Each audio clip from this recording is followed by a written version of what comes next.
दिल्ली विधानसभा चुनाव 2025 की तैयारियां शुरू हो चुकी है। सत्तारूढ़ आम आदमी पार्टी ने दिल्ली की 70 विधानसभा सीटों के उम्मीदवारों के नामों की लिस्ट जारी कर दी है। वहीं कांग्रेस पार्टी ने भी उम्मीदवारों के नामों की एक लिस्ट जारी कर अपने उम्मीदवारों के नामों की घोषणा कर दी है।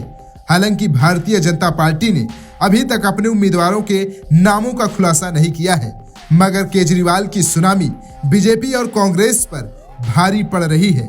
वजह कुछ और नहीं, सिर्फ और सिर्फ विकास। दिल्ली में शिक्षा की बात करें या फिर मोहल्ला क्लिनिक की, केजरीवाल के आने से बहुत कुछ बदल गया है। दिल्ली में 200 यूनिट मुफ्त बिजली मिल रही है। अरविंद केजरीवाल ने कैबिनेट की बैठक में इसका फैसला किया था। मोहल्ला क्लिनिक के जरिए इलाज करने के लिए 212 करोड़ रुपए बजट में प्रस्तावित किया गया था। इस वित्तीय वर्ष के लिए दिल्ली के अस्पतालों में जरूरी दवाओं की पर्याप्त आपूर्ति सुनिश्चित करने के लिए 658 करोड़ रुपए खर्च किए जाने की योजना बनाई गई थी। दिल्ली में आम आदमी पार्टी 2 चुनाव मुक्त के वादे पर जीतने में कामयाब रही। पिछले चुनाव से पहले महिलाओं के लिए दिल्ली परिवहन निगम की बसों में मुफ्त सफर की योजना काफी कारगर रही। इस योजना के कारण बड़ी संख्या में महिला मतदाताओं ने आम आदमी पार्टी को समर्थन दिया था। इस चुनाव से पहले केजरीवाल ने महिलाओं को हर महीने 1000 रुपए देने की घोषणा की थी और साथ ही चुनाव जीतने के बाद इसे 2100 रुपए प्रति महीने करने का वादा किया है। महाराष्ट्र और झारखंड में महिला से जुड़ी योजना का फायदा सत्ताधारी दलों को मिल रहा है। केजरीवाल का मानना है कि इस योजना के कारण दिल्ली में एक बार फिर आम आदमी पार्टी की सरकार बनना तय है। केजरीवाल हर रैली में लोगों को ये बताना नहीं भूलते, अगर भाजपा सरकार बनती है तो पहले से चली आ रही मुफ्त योजना बंद कर दी जाएगी। बुधवार को आम आदमी पार्टी की सरकार ने दिल्ली में संजीवनी स्कीम का ऐलान किया है।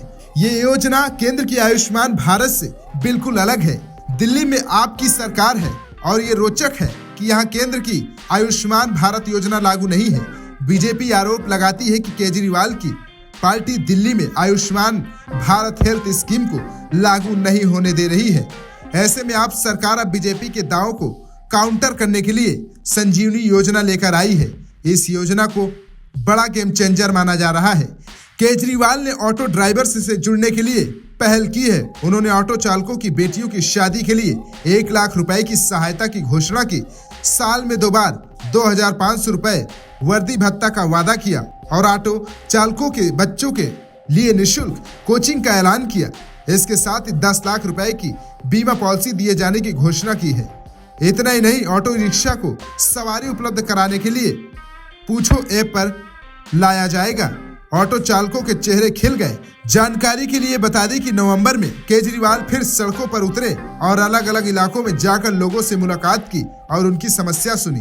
दिसंबर में वो नए प्लान के साथ जनता के बीच दिखे। सबसे पहले उन्होंने अपनी पार्टी के स्थापना दिवस पर आम आदमी पार्टी के एमएलए, सांसद और पार्षद समेत सभी जनप्रतिनिधियों को दिल्ली के सफाई कर्मियों से कनेक्ट रहने का मंत्र दिया। उन्होंने जनप्रतिनिधियों से कहा कि सभी विधायक और पार्षद अपने अपने घर पर 100-100 या 50-50 के ग्रुप में सफाई कर्मचारियों को बुलाएं और उनके साथ समय बिताएं, चाय पिए और उनकी समस्याओं के बारे में जानने की कोशिश करें। सबसे पहले उन्होंने सफाई कर्मचारियों को अपने घर बुलाया और उनसे जुड़ने का संदेश दिया। वीके न्यूज, राष्ट्र के नाम।